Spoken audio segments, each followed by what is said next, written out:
하나님 주신 말씀 마태복음 1장 6절 그리고 사무엘하서 11장 1절부터 17절까지 들으면 됩니다. 마태복음 1장 6절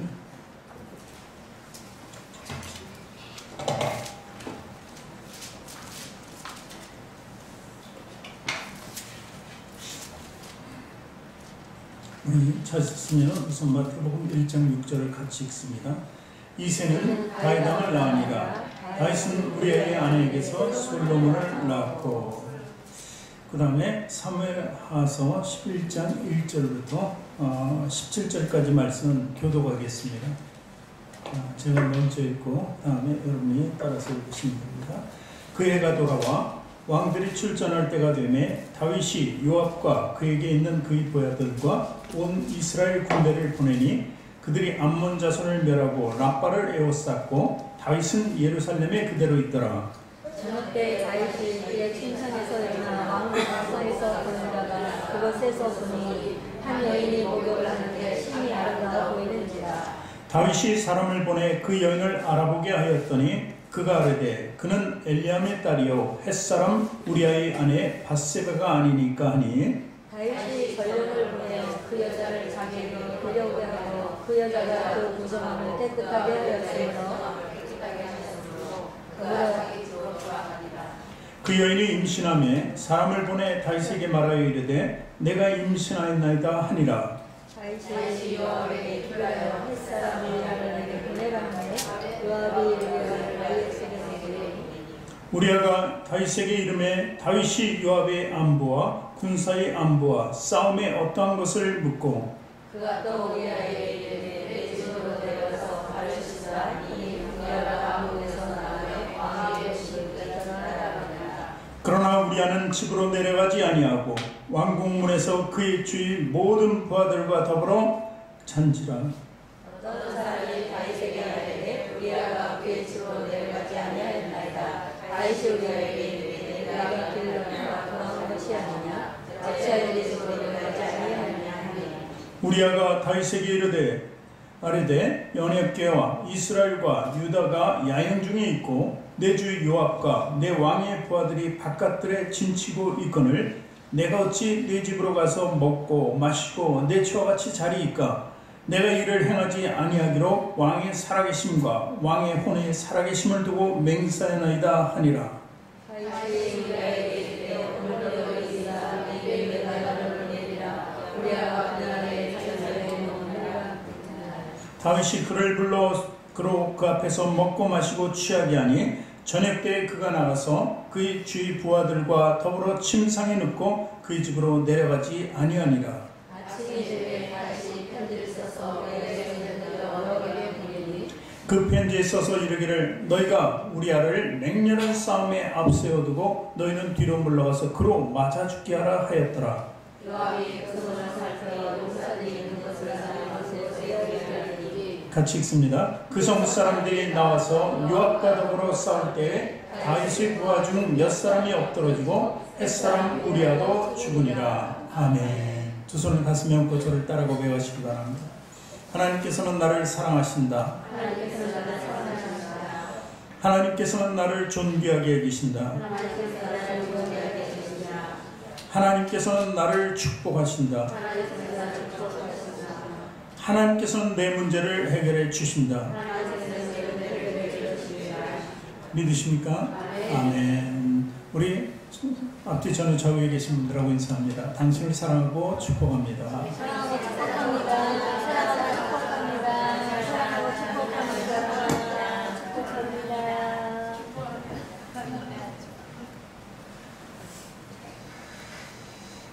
오늘 제목이 뭡니까? 다윗의 범죄입니다. 다윗의 범죄. 다윗은 오늘 제가 말씀드리는 이 범죄 때문에 평생을 정말 하나님께 대하여 울고 정말 침상에 큰 눈물이 맨날 적시도록 하나님께 회개하면서 자기 여생을 살았던 사람입니다. 이 다윗의 범죄와 또 들어맞게 사실 우리 권사님도 기도하는 중에 참 죄에 대해서 저렇게 정말 하나님께서 받으시는 기도는 어떨까? 우리 문제를 놓고 맨날 기도하는 것보다는 우리에게 다시 한번 회개의 영을 부어달라는 그 간절함이 아닐까 이렇게 또 이 시간에 생각해 봅니다. 어쨌든 우리는 모두 다 죄인이니까요. 사도 바울, 신약의 반을 사도 바울의 글로 장식했습니다. 그처럼 위대한 전도자고 위대한 선교사인 사도 바울이 로마서 3장 10절에 딱 이렇게 정의합니다. 기록된 바, 기록됐다는 건 성경이죠. 이 성경에 기록된 것은 온 인류의 역사를 얘기하는 거예요. 온 인류의 역사가는데, 그리고 이 성경에 기록된 바 의인은 없나니 하나도 없다, 이렇게 아주 정의해 버렸습니다. 여기서도 부정할 수 있는 사람이 누가 있겠나 하는 거죠. 한번 보면 그럽니다. 첫 번째, 하나님께서 아담을 지으셨잖아요. 아담을 지으실 때 하나님이 우리의 형상대로 짓자 그래서 하나님과 성자 예수님과 성령님이 이제 공동적으로 우리 닮은 형상으로 사람을 만들자 그래서 만든 거예요. 그러니까 우리는 누구 닮았어요? 하나님 닮았어요. 때로는 예수님 닮고 성령님의 속성을 닮았다는 것입니다. 그래서 다른 모든 피조물과는 달라요. 완벽하게 만드시길 원했던 거예요. 우리 닮게 만들기 위해서. 그 성령님이 생기를 부었잖아요. 다른 모든 피조물에 없는 생기까지도 이렇게 부어서 사람을 만들어 주셨다는 겁니다. 그런데 만든 자와 피조물의 관계는 가만히 보면 완벽함이 틀린 거예요. 하나님은 완전하신 분이에요. 주는 완전하신 분이에요. 그러나 피조물은 완전치 않다는 것을 알 수 있습니다. 그러니 아담이 그렇게 형상대로 만들고 완전하게 만든 것 같으나 그의 속성에는 또 죄의 속성이 있었던 것입니다. 그러니 하나님께서 선악과를 따먹지 말라고 이렇게 말씀하셨는데 다른 모든 것을 다 줬잖아요. 단 하나 선악과만은 먹지 말라고 했는데 불순종으로 사단의 유혹에 빠져서 뱀의 유혹이라고 그것을 범하고 말게 된 것입니다. 그래서 원죄라고 하는데, 그래서 아담 때문에 모두가 죄를 전가받았다 이렇게 많이 얘기하는데 사실 아담도 피조물이고 우리도 피조물이에요. 그러니까 죄 앞에서는 자유로울 수 있는 사람이 아무도 없다는 것을 얘기합니다. 그래, 아담 이후 시대 쭉 내려왔습니다.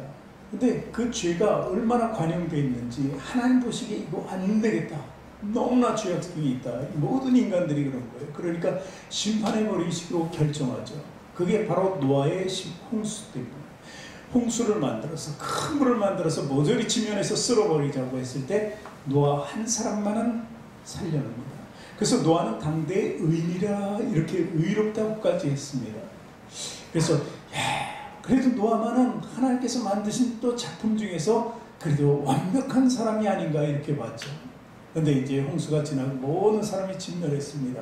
노아 때문에 노아 한 가족이 살게 됐죠. 8명, 아들 셋과 부인과 그리고 자부들, 며느리 셋, 이 8명이 살게 됐습니다. 그런데 이제 노아가 홍수가 다 지나가고 심은 나무가 포도나무였어요. 포도나무에 열매가 맺혔습니다. 그 열매 맺은 것을 잘 숙성시켜서 먹으니까 술이 됐죠. 근데 술을 먹다 보니까 달콤하고 맛있어요. 취하니까 기분도 좋은 거예요. 그러니까 그것도 역시 사단의 유혹에 빠지게 돼서 결국 그 술 취함 때문에 이 자식들의 조롱거리가 되어버립니다. 그러니까 얼마나 술 먹고 열이 났는지 옷을 벗어버린 거죠. 제가 벗은 줄도 모르고 그냥 또 술에 취해서 떨어져서 자고 있었어요. 근데 그중 아들 하나가 와서 보니까 참 웃기는 거예요. 그래서 형제들한테 아버지 벗은 모습 봐라. 저거 술 취해가지고 저러고 있다. 그것이 범죄로 야기 되죠. 그렇게 조롱한 아들은 또 하나님의 징계를 받게 되죠. 그 민족이. 이것이 바로 죄성입니다. 노아는 죄성이 없을 줄 알았는데 그 술의 유혹 때문에 결국 죄성을 보이게 되는 것입니다. 그래서 인류는 계속 죄로 얼룩지게 되고, 오늘 마태복음의 족보가 처음에 시조가 누굽니까? 이제 노아의 후손 중에서 아브라함이 되죠. 이 아브라함 역시 그럼 하나님께서 믿음의 조상으로 세울 만큼 그럼 아주 거룩한 자고 흠없는 자고 완전한 자인가 이렇게 볼 때 그렇지 않았습니다. 하나님께서는 그렇게 만들어가기를 원했는데 그 역시 하나님 앞에서 불순종합니다. 베델이라는 곳에 이제 터를 잡고 하나님께 제사를 드리고 예배 드립니다. 아브라함이. 그런데 그곳에서 기근이 드니까 이 아브라함 생각에 그것을 떠나지 말라 그랬는데 애굽이라는 곳으로, 거기는 좀 기름진 곳이라 글로 떠나게 되죠. 이게 불순종이었습니다. 그곳에서 무슨 일이 일어납니까? 애굽이라는 땅에 이방 민족이 들어왔잖아요. 이방인들이 들어왔는데 바로 왕이 이렇게 듣고 전해 들어보니까 그 이방 사람들이, 그러니까 아브라함 사람들이, 그 아브라함 식솔들이 들어왔는데 그 중에 이쁜 사람이 하나 있더라. 아름다운 사람이. 근데 누구냐면 아브라함의 부인 사라였어요. 그런데 바로 왕의 권력은 대단합니다. 왕의 권력은 백성들이 다 자기 것이에요. 자기 수저에 자기 마음대로 할 수도 있습니다. 그때의 권력이죠. 그런데 그 아름다운 여자를 취하는 거예요. 취하려고 합니다. 근데 취할 때는 어떤 방법을 쓰냐면은 결혼한 사람은 남편을 죽여버리면 돼요.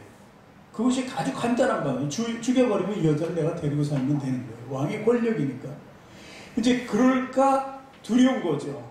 아브라함이. 그래서 자기 누이라고 하니까 살릴 수 있어요. 오히려 아이고 오빠야? 오빠면 내가 그래. 네 동생은 내가 취하는 대신 많은 것을 줄게 하면서 많은 것을 베풀어 줍니다. 그런 우를 범하게 되는 거죠. 하나님의 역사에서 바로왕에게 건들지 마라. 그 얘기는 이렇게 해서 결국은 해결이 됩니다. 이제.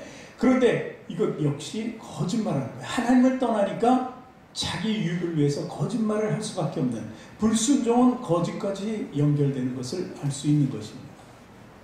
그러니 아브라함도, 이 족보에 나온 시주인 아브라함도 완전치 않은 사람이었다는 것을 볼 수 있고, 그리고 또한 우리가 몇 주간에 우리가 봤죠? 기생 라합도 그렇고 룻도 그렇고 사실 이방 여인이고 죄 많은 여인이었습니다.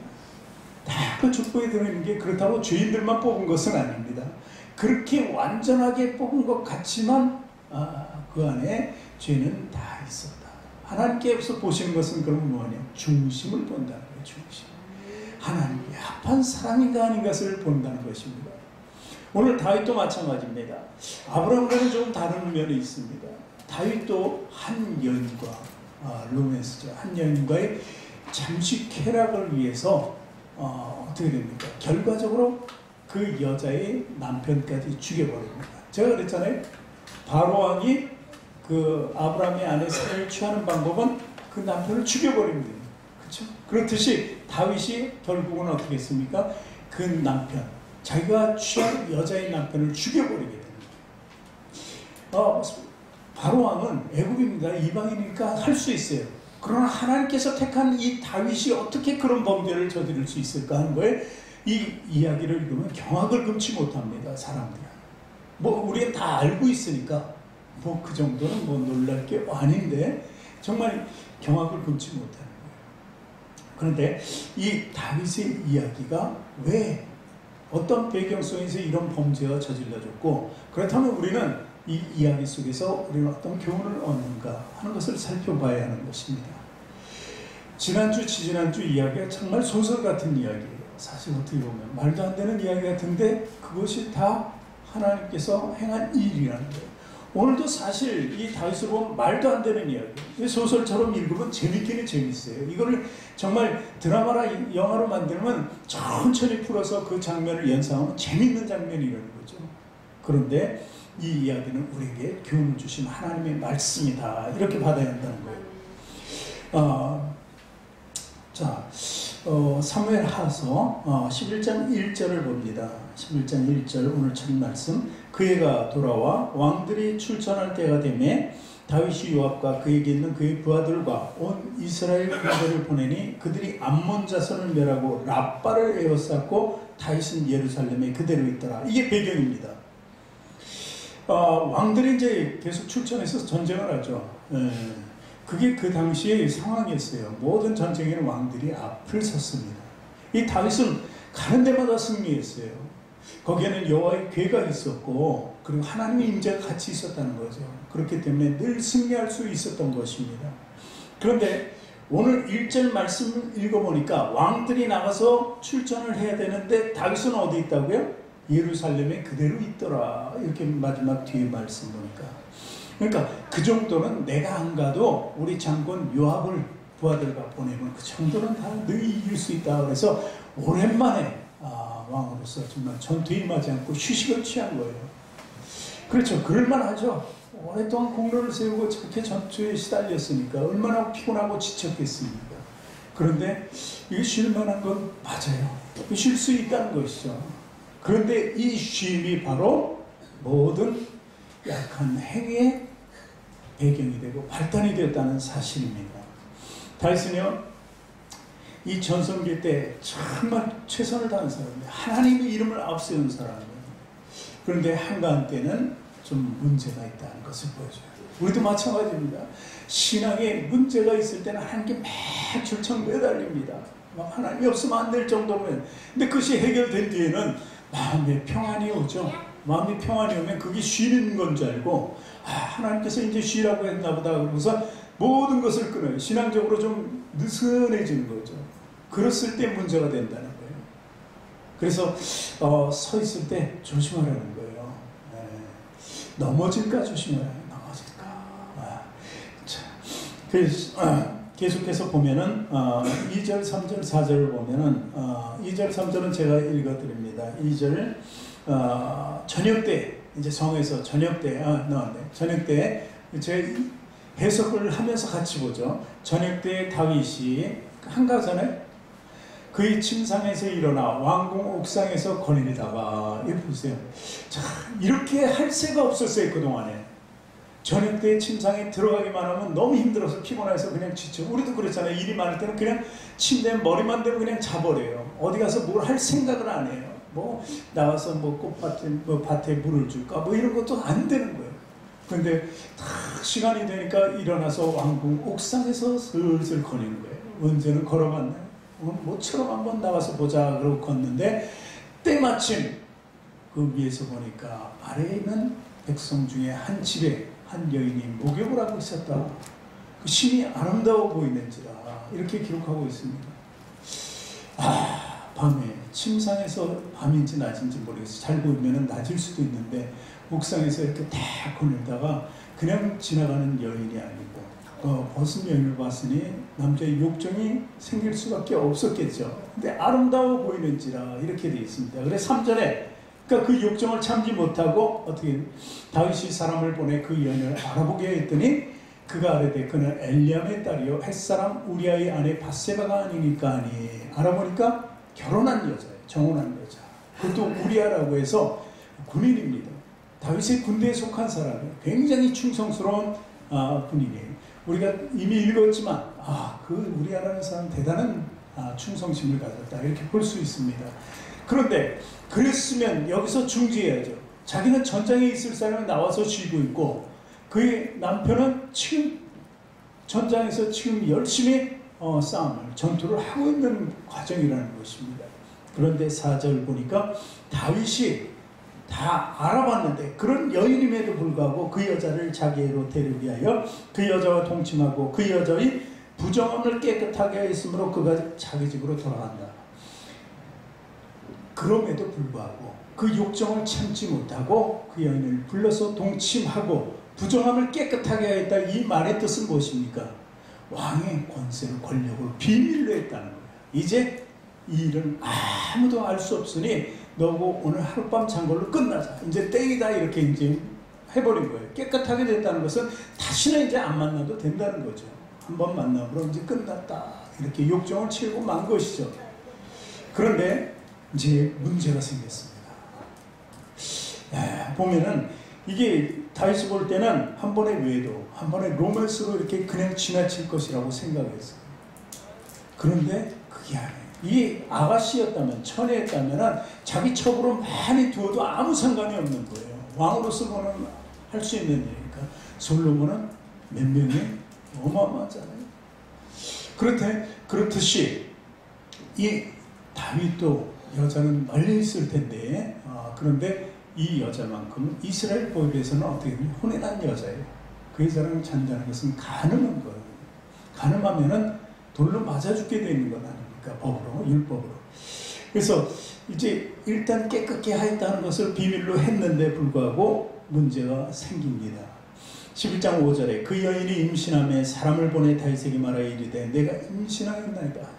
그냥 임신이 안 됐으면 그냥 지나갈 수도 있었을 문제라고 보는 거죠. 근데 임신하니까 여자 입장에서는 이건 상황이 다릅니다. 왜냐하면 임신을 해 있을 때 이제 아이 배가 불러오면 지금 우리 아는 전장에 나가 있잖아요. 근데 언제 올지 모릅니다. 근데 한 몇 개월 지나서 왔는데 배가 불러 있으면 이건 문제가 커지는 거예요. 그러면 우리아는 밝히려 할 거고 밧세바가 다윗을 얘기하지 않아도 자기는 죽게 돼 있는 거 아닙니까? 돌로 맞아 죽을 수밖에 없는 처지죠. 그러니까 이런 것을 보면은 어떤 죄든 단회적인 죄든 단 한 번 여태까지는 거룩하고 깨끗하게 살았다 하더라도 한 번 또 죄를 범하게 되면 그냥 넘어가기 어렵다 하는 것이죠. 일이 점점 더 커지게 된다는 것을 우리는 알 수 있습니다. 그래서 이제 죄를 우리가 깊이 들여다보면 죄는 우선 쾌락을 갖다 주니까 나의 유익과 만족을 채워주기 때문에 부득이하게 죄를 짓는 경우 많잖아요.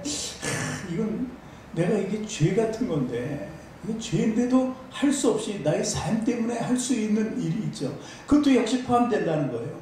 죄에는 자기 유익과 쾌락이 있다는 것이죠. 사람들은요 어쩌면 그 잠시만의 쾌락을 위해서 많은 뒤의 것을 포기하게 된다는 것을 우리는 알아야 됩니다. 사탄은 이런데 술 마시라 마셔라 그러는데 그 다음날 돼봐요. 실컷 마신 다음날 육체적으로 너무 힘들어요. 피곤해요. 제가 아는 치과 박사가 있는데 그 양반이 2번 아주 원수 같은 사람이 있대요. 원수 같은 날과. 왜 원수? 그 전날 술을 많이 마셨는데 그 다음날 환자들 할 수 없이 봐야 되는데 원수같이 보이는데 환자들이 막 하기 싫어 미치겠대. 속은 아프고. 그리고 또 한 가지 그 사람이 원수 같은 환자 하나는 이 교정하는 사람 그런 사람 중에 이제 그런 선불을 내잖아요. 선불을 내는 사람 오면 원수 같대. 차라리 올 때마다 나눠서 받는 게 낫지 다 받아버리고 나서 오면은 그것도 원수 같대. 안 왔으면 좋겠다는 거죠. 그건 뭐 예외지만 어쨌든 이렇게 쾌락 때문에 후에는 굉장히 모든 것을 포기할 수밖에 없다는 것이죠. 마약도 마찬가지죠. 인생을 무너뜨리게 되지 않습니까? 도박도 마찬가지고 담배도 후에 무엇을 포기하면 자기 건강을 계속해서 포기하고 있는 거예요. 근데 사단이 주는 것들은 이 뒤에 있는 포기해야 될 것들은 보여주지 않아요. 일단 보여주면 안 하려고 그러니까 보여주지 않는 것에 사람들은 계속 넘어가고 있다는 것이죠. 오늘 다윗의 문제는 뭐예요? 정욕의 문제였습니다. 이 정욕의 죄가 어떤 범죄로 나가는지를 오늘 보여주는 거예요. 정욕 때문에 많은 사람들이 사실 가정 파괴, 인격 파괴가 됩니다. 또 자식들이 것을 보면 자식들에게 물려줄 그 값비싼 대가 역시 알지 못합니다. 사단은 그 뒤의 것을 보여주지 않아요. 그래서 다윗이 여기에 걸렸기 때문에 후에 다윗은요 자기가 낳은 지금 임신한 아이 있잖아요. 이 아이가 죽어버립니다. 하나님의 징계를 받아서 죽게 됩니다. 그리고 솔로몬을 낳아서 솔로몬이 왕이 되지만 사실 그 솔로몬 왕 때는 하나님께 좀 합한 마음이 있었는데 후에는 이 여인들을 너무 사랑해서 여인들이 이방신을 가지고 오는 것도 그냥 허락하고 그래서 이방신이 들어옴으로 인해서 솔로몬이 죽고 나라가 둘로 갈라져요. 그러니까 이게 자기 가정 파괴, 뭐 후대까지도 다 파괴시키는 이런 엄청난 일이 있다는 것입니다. 이것이 바로 사단이 우리를 유혹하는 죄 속에 모두 들어있는 거예요. 어쨌든 이렇게 죄를 일단은 덮으려고 하는 다윗을 오늘 볼 수 있습니다. 6절서부터 10절까지 우리 천천히 다시 한번 의미를 생각하면서 읽어봅니다. 다윗이 요압에게 기별하여 햇사람 우리아를 내게 보내라 하매 요압이 우리아를 다윗에게로 보내니 우리아가 다윗에게 이르매 다윗이 요압의 안부와 군사의 안부와 싸움의 어떤 것을 묻고 그가 또 우리아에게 이르되 내 집으로 내려가서 발을 씻으라 하니 우리아가 왕궁에서 나가매 왕의 음식물이 뒤따라 가니라. 그러나 우리아는 집으로 내려가지 아니하고 왕궁문에서 그의 주의 모든 부하들과 더불어 잔지라. 어떤 사람이 다윗에게 이르되 우리아가 그의 집으로 내려가지 아니하였나이다. 다윗이 우리아에게 이르되 내가 길 갔다가 돌아온 것이 아니냐 어째 내 집으로 내려가지 아니하였느냐 하니. 자, 다윗이 이제 자기 범죄를 숨기려고 일을 행한 것이죠. 우리아를 불러요. 전장에 있는 우리아를 불러요. 왜 불렀을까요? 그 자기가 범해서 그 일시적인 쾌락 때문에 아이가 생겼으니 이 아이가 문제가 되는 거예요. 그래서 우리아를 빨리 불러야죠. 하시라도 빨리 불러서 자기가 욕정과 쾌락을 나눌 시간과 길지 않은 차이면은 우리아가 한 번만 자주면 되는 거예요. 그러면 우리아의 자녀로 이렇게 만들어갈 수 있었다는 거예요. 그렇게 지혜를 짠 거죠. 그래서 우리아를 불러서 야, 너 그동안 많이 수고했구나. 내가 너에게 좀 아주 환대해 줄게. 그러면서 음식물도 싸주고 집으로 가서 좀 쉬라. 그러면 집에 와서 쉬라는 건 뭐예요? 오래간만에 자기 아내 바스의 발을 보고 또 그와 또 사랑을 나눴을 거 아니에요. 그런 걸 예측하고 했는데 이 우리아는 보통 사람이 아니에요. 아주 충성스러운 군인이었다는 것입니다. 그래서 전장에서 지금도 저 죽어가면서 싸우고 있는 내 동료들이 있는데 내가 어찌 여기 나와서 내 하나의 동침하며 이 음식물을 먹고 기뻐하겠느냐 하면서 취하지 아니했다는 거예요. 그러니까 다윗이 전략을 짰는데 이게 안 된 거죠. 그러니까 한마디로 안 된 거예요. 자, 그러니까 다시 사무엘상 11장 11절서부터 13절까지 또 읽어봅니다. 우리아가 다윗에게 이르되 언약궤와 이스라엘과 유다가 야영 중에 있고 내 주 요압과 내 왕의 부하들이 바깥들에 진치고 있거늘 내가 어찌 내 집으로 가서 먹고 마시고 내 처와 같이 자리일까? 내가 이를 행하지 아니하기로 왕의 살아계심과 왕의 혼의 살아계심을 두고 맹세하나이다 하니라. 기가 막히죠. 자기 전략대로 딱 맡겨야 되는데 이게 보통 사람이 아니네. 그 자기에게 충성하고 나라에 충성하니까 얼마나 더 상을 줘야 되잖아요. 이럴 때는 야 정말 너 같은 군인이 있었구나. 그런데 사실 우리아가 이럴 수 있었던 것이 왜 누구의 본을 봤기 때문에 다윗의 본을 본 거예요. 다윗이 항상 이렇게 살아왔거든요. 그러니까 다윗이 모든 사람의 본이 된 거죠. 그래서 우리아가 그럴 수밖에 없는 거잖아요. 그러니까 당연함에도 불구하고 자 12절 보니까 다윗이 우리아에게 이르되 야 이제 실패했어요. 하루는 다시 오늘도 여기 있으라. 내일은 내가 너를 보내리라. 우리아가 그날에 예루살렘에 머무니라. 이튿날 다윗이 그를 불러서 그를 그 앞에서 먹고 마시게 취하게 하니 저녁 때에 그가 나와서 그의 주위 부하들과 더불어 침상에 놓고 그의 집으로 내려가지 아니하라. 이번엔 술 진탕 먹였어요. 그런데도 술 먹고 취한 김에 그래도 뭐 오늘은 어때 이러고 갈 수 있는데 또 안 가버리네. 그러니까 두 번째도 또 실패한 거예요. 이 다윗의 이 실패, 더 큰 범죄로 이어집니다. 사실 이 거꾸로 인생 아니에요. 다윗이 그랬는데 다윗이 그런 부하를 보고 군조를 보고 저렇게 한다는 게 참으로 기가 막힌 거 아닙니까? 우리 인생도 마찬가지입니다. 이렇게 거꾸로 돼서는 아니에요. 내가 항상 본이 돼야지. 내가 죄를 가지면요 다른 사람도 그 죄를 가지게 만들려고 그래. 이상하게 그 전가려고 그래. 전하려고 그래요. 같이 물귀신 작전이죠. 물귀신 작전. 그게 바로 교회를 나가려고 오늘은 가지 말고 한 번쯤 빠진다고 하나님은 다 사랑하시고 다 용서하시고 다 하신다며 막 이렇게 접근해서 얘기하는 거예요. 그 말이 아주 귀에 솔깃한 거예요. 느낌도 좋은 거 같죠. 그래서 자꾸 범죄하게 된다. 이 물귀신 작전에 절대 속아는 먹어서는 안 된다는 것입니다. 그러니까 결국 이제 간음이라는 죄 하나가 점점 커지게 되는 것을 볼 수 있습니다. 자, 11장 14절서부터 17절까지죠. 오늘 마지막 말씀까지 같이 읽습니다.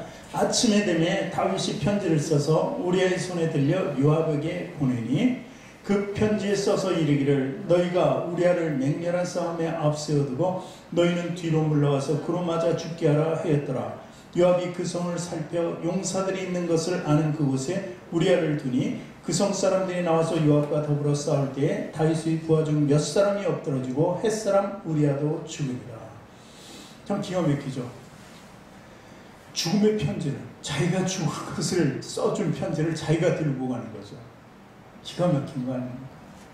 거기다가 지금 17절에 보니까 다윗의 부하 중 몇 사람이 엎드러지고 햇사람 우리아도 죽었다고 그래요. 우리아만 죽은 게 아니라 그 때문에 우리아를 죽이기 위해서 몇 사람도 같이 보냈어야만 되니까 지금 한 사람 두 사람 중에 여러 사람을 죽였다는 것입니다. 일부러 전장에 나가서 죽게 만든 거예요. 앞서게 하고 이제 저쪽에 적군들과 싸움이 붙으니까 그 사람들만 놔두고 우리 다 피하자. 그러니까 그 사람들만 거기서 많은 적군들과 싸우다 죽을 수밖에 없는 이런 환경을 만든 거예요. 배경을 만든 거예요. 이것 편지를 준 것 이게 그 사람이 가져간 게 우리가 가져간 게 마음으로 참 안타깝지만 청부살이네. 청부살이 유압을 시켜서 죽이라고 했던 거예요. 그러니까 지금 범죄 잠깐 나는 이 쾌락을 느끼고 끝내리라 하는 것이 죄가 되니까 그걸 숨기지 못하고 계속해서 그 죄가 점점 더 커지는 것을 볼 수 있는 것입니다. 그래서 사무엘하서 11장 27절을 보니까 하나님께서 이 말씀을 주십니다. 그 장례를 마침에 다윗이 사람을 보내 그를 왕궁으로 데려오니 그 장례가 누구의 장례? 우리아의 장례입니다. 그러니까 그의 아내가 되어 다윗이 이제 아내로 삼고 그에게 아들을 낳으니라. 다윗이 행한 그 일이 여호와의 보시기에 악하였다는 거예요. 몰래 비밀로 깨끗이 하자 막 계속해서 몰래 한 거예요. 그런데 누가 알고 있어요? 하나님이 하십니다. 하나님. 선지자를 통해서 그에게 다윗에게 말씀을 주고 그리고 후에 다윗에게 이 죄를 깨닫게 하십니다. 그래서 사무엘서 다음 장이죠. 12장 8절 9절에 보니까 하나님이 이 말씀을 해주신 거예요. 네 주인의 집을 내게 주고 네 주인의 아내들을 네 품에 두고 이스라엘과 유다 족속을 네게 맡겼느니라. 만일 그것이 부족하였을 것 같으면 내가 네게 이것저것을 더 주었으리라. 그런데 어찌하여 네가 여호와의 말씀을 업신여기고 나보기에 악을 행하였느냐. 네가 칼로 햇사람 우리아를 치되 암몬 자손의 칼로 죽이고 그의 아내를 빼앗아 네 아내로 삼았도다. 엄청난 죄. 왜 성경을 읽으면서 이럴 때는 분노하게 되거든요. 야, 다윗이 골리앗을 이기고 영웅이 되고 하나님의 합한 사람이고 하나님의 기름 부었는데 그 은혜를 감사함을 모르고 이렇게 죄를 지고 죄를 졌으면 금방 깨달아야 되는데 더 큰 죄로 계속해서 나갔던 이 더 큰 범죄를 저질렀던 다윗을 본 것입니다. 이 다윗을 통해서 이 범죄를 통해서 성경이 우리에게 가르치는 것은 무엇인가? 잠깐 세 가지로. 첫 번째, 사람은 누구도 범죄할 수 있다는 것입니다. 범죄는 항상 우리를 쫓아다닌다. 사단은 우리를 항상 넘어뜨리기 위해서 쫓아다닌다는 것이다. 우리가 성경도 많이 읽고 기도도 많이 하고 구제도 많이 하고 이런저런 봉사하고 헌신해도 죄에서 면제된 것은 아닙니다. 사실 그것이 면제부를 주는 것은 아니에요. 그렇다면 죄는 누구에게나 올 수 있다는 것이죠. 누구든 넘어뜨릴 수 있다는 거예요. 사실 예수 그리스도를 통해서 우리가 죄의 권세로부터 해방된 건 사실이에요. 그것은 믿음으로 우리가 해방된 거예요. 어떤 죄든 다 사해 주시고 깨끗게 하여 주시겠다는 것입니다. 그런데 우리가 고백하는 그 심점까지죠. 지금 앞으로 남은 생애를 우리가 또 어떻게 살아가요? 죄와 싸우면서 살아야 된다는 거예요. 십자가에서 죽은 것을 믿고 우리 지금 과거의 모든 죄가 이제 사해지고 우리가 허물로 죽고 난 뒤에 이제 새로운 영으로 새로운 삶으로 태어나서 이제 예수님과 함께 영생의 길로 가는 중에도 그 죄는 계속해서 우리에게 도전적으로 다가온다는 것이죠. 그래서 우리들이 해야 할 일은 바로 죄와 계속 싸워야 된다는 것입니다. 죄가 완전히 떠났지만 계속해서 그 떠난 죄는 계속해서 우리를 우겨싸고 계속 죄 안에 들어가게 하는 거예요. 육신적으로 약하게 하는 거예요. 물질적으로 약하게 하는 거예요. 환경적으로 약하게 만들어서 다시 네가 가졌던 그 죄를 다시 한번 쏟아놓고 싶은 것이 사단이라는 것이죠. 그러니 이제 죄가 그만큼 나쁘고 죄에서 벗어나서 이 자유로운 사람이 됐다면 이제 그 죄가 다시 우리를 들어올 때 막을 수 있어요. 막아야 돼 무조건. 마르틴 루터가 이런 말을 했습니다. 종교개혁가죠. 그 마르틴은 우리의 죄성은 마치 남자의 수염과 같다는 것이죠. 남자의 수염은 어떻습니까? 깎으면 또 그 다음날 되면 또 깎아야 되고 또 깎아야 되고 그러니까 날마다 자라난다는 것이죠. 우리도 모르게 이 자라나는 수염처럼 머리털처럼 우리가 속에 있는 죄성이 또 살아날 수 있다는 것을 이야기하는 것입니다. 그래서 게으르고 나태한 사람들이 머리 안 자르고 수염 안 자르는 거 아닙니까? 무슨 멋으로 그러는 사람도 있지만 멋으로 하는 사람들도 길러도 다 다듬어요. 네. 그렇기 때문에 잘라주는 것이죠. 그것이 바로 우리의 삶이 되어야 된다. 누구나 범죄할 수 있지만 또 예수 믿는 자들은 그 범죄함을 끊을 수도 있다는 것입니다. 예수님이 없으면 끊을 수 없죠. 그러나 예수님은 우리를 통해서 날마다 끊어주신다는 것이죠. 그래서 사도 바울의 말처럼 날마다 나를 쳐서 복종시키는 삶을 살아야 된다. 나는 날마다 나를 쳐야 된다. 죄성이 사니까 나를 쳐야 돼. 그래서 날마다 나는 죽어야 된다는 것을 이야기합니다. 두 번째는요, 죄는 점점 더 커진다는 거죠. 여러분, 돈 써봐요. 이자 돈 쓰면은 이자가 원금보다 안 갚으면 더 넘어갈 수 있어요. 그렇지 않습니까? 죄도 마찬가지예요. 그렇게 커진다는 것을 얘기합니다. 다윗이 범죄가 어떤가 계명을 통해서 한번 알아볼게요. 10계명을 통해서. 다윗이 처음에 뭘 했어요? 간음하지 말라 했어요. 간음하지 말라는 거. 그게 몇 계명이에요? 7계명이에요. 7계명. 그런데 간음하고 난 뒤에 이제 어떻게 돼요? 그 다음에 하는 게 거짓말을 하게 돼요. 거짓말. 그러니까 처음에는 사실 이것 전에 10계명 중에서 남의 것을 탐내지 말라는 것을 처음이고, 그 다음 두 번째는 간음하지 말라, 세 번째는 거짓 증거하지 말라, 9계명. 그러니까 10계명, 7계명, 9계명을 하고 마지막에 6계명 살인하지 말라. 그러니까 하나면 끝날 줄 알았는데 탐내는 거에서 끝나야 돼. 그런 욕정은 일어날 수 있어요. 거기서 끝낼 수 있었으면 좋았는데, 근데 이 끝내지 못하니까 두 번째, 세 번째, 네 번째로 해서 거의 인간이 지을 수 있는 죄를 다 한 번에 지었다는 것을 볼 수 있는 것입니다. 아담도 마찬가지잖아요. 처음에 그 선악과를 따먹지 말는 거 따먹으니까 어떻게 피하게 돼요. 부끄러운 걸 알게 돼요. 수치를 알게 돼요. 자기를 감추잖아요. 그래 하나님이 어디 있냐 할 때 나중에 하나님이 이제 어디 있는 걸 알고 하나님의 음성이 들려오니까 내가 먹으려고 해서 먹은 게 아니라 하와가 줘서 먹었다고 이렇게 변명하고 책임져 전가해. 자꾸 죄는 늘어나게 돼 있다는 것입니다. 그래서 우리 죄를 혹시 우리가 범죄하더라도 늘리면 안 돼요. 빨리 그 시점에서 끊어버려야 된다는 사실입니다. 마지막으로 이제 죄는 숨길 수 없다는 거죠. 아까 사무엘하 11장 27절을 읽었는데 다시 한번 읽습니다. 그 장례를 마침에 다윗이 사람을 보내 그를 왕궁으로 데려오니 그가 그의 아내가 되어 그에게 아들을 낳으니라. 그런데 이 다윗이 행한 그 일이 여호와 보시기에 악하였더라. 하나님은 다 알고 계셨다는 것입니다. 아무리 은폐하려고 해도 그 죄는 숨길 수 없다. 완전한 범죄는 없다고 그러잖아요. 그래서 자기 자신만 알고 넘어가는 죄는 있을 수 없다. 반드시 하나님께서는 아신다. 그리고 하나님께서는 반드시 그를 보응하신다 하는 것이죠. 시편 139편에 보면 이런 말씀이 있습니다. 같이 읽습니다. 여호와여 주께서 나를, 시편 139편 1절, 여호와여, 같이 읽습니다. 그게 여호와여 주께서 나를 살펴보셨으므로 나를 아시나이다.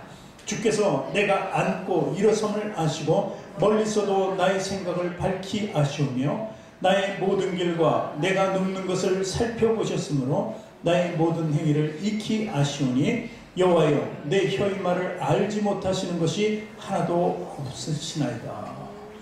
이런 고백. 이 고백이 우리의 고백이고 또 우리 삶에 이것이, 이 말씀이 우리 죄성을 누를 수 있다는 사실을 아시기 바랍니다. 여러분, 다윗은 욕정에 말려서 큰 범죄를 졌습니다. 그러면 우리는 여기서 어떻게 요셉을 또 볼 수 있어요. 요셉은 어떤 사람이에요? 자기가 노예로 팔려간 집, 보디발 장군의 집에서 집사처럼 돼 너무나 인정을 받았어요. 노예인데도 불구하고 그 집 모든 것을 치리하는 권한을 줬어요. 이런 멋있는 요셉, 그의 보디발 장군의 아내가 탐내지 않겠습니까? 그 아내, 바로 그 집안의 서열 1위, 지금 같은 1위죠. 예전에는 2위였으니까. 야, 1위가 인정을 하고 2위에 함께 한다면은 그 집안에 전부 자기 거나 다름없는 거예요.